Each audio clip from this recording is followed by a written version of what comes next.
Hi everyone. In the last podcast, I stated that meditation is one of the most effective consciousness expanders. In this podcast, I'll provide a brief overview of what meditation is and how to do it. So here goes.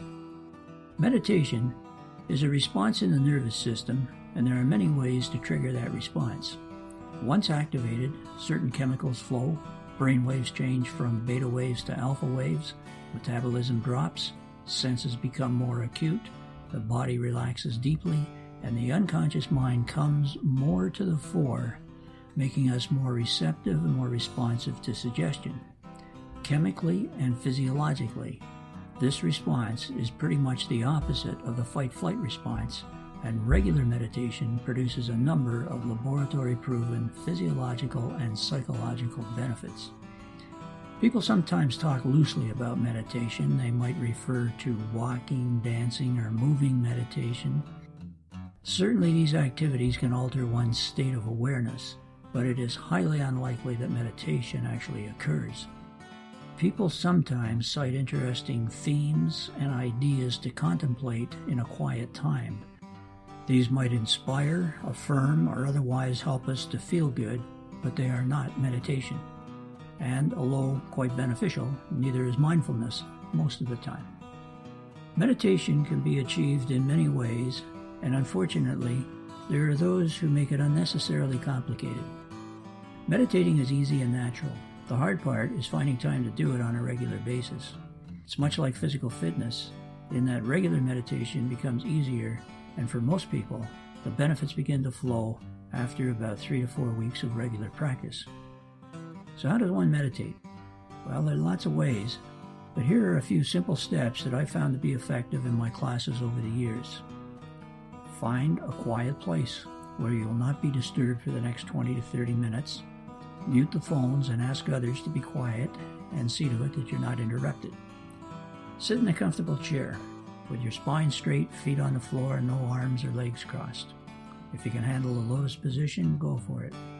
If you prefer to lie down, it's okay, but you risk falling asleep, and of course sleep isn't meditation.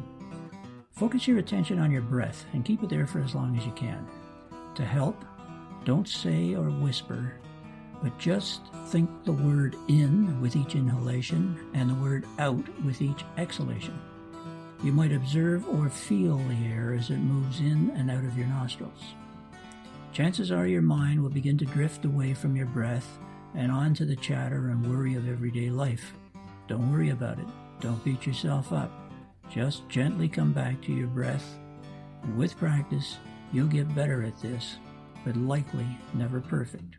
And you don't have to be. You just need to get it mostly right.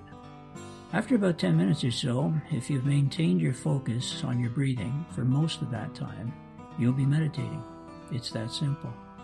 Carry on, either continuing to focus on your breath, or place your attention on some other singular theme, idea, affirmation, visualization, problem, etc. Now, it's a fair bet that you'll have some questions. Given our time limitations here, I can direct you to my website at www.peterhdennis.com, where you can click on the meditation tab. There you can see some further description as well as 2 free recordings that you can listen to and or download. As well, you can go to my January 15, 2017 podcast, where I was interviewed and answered a number of questions. Finally, all of this is in my book on spirituality, which you can also see along with its many reviews on my website. So thanks for tuning in. Next month's podcast outlines a point of view that explains who we are and why we are here. Until then, so long for now.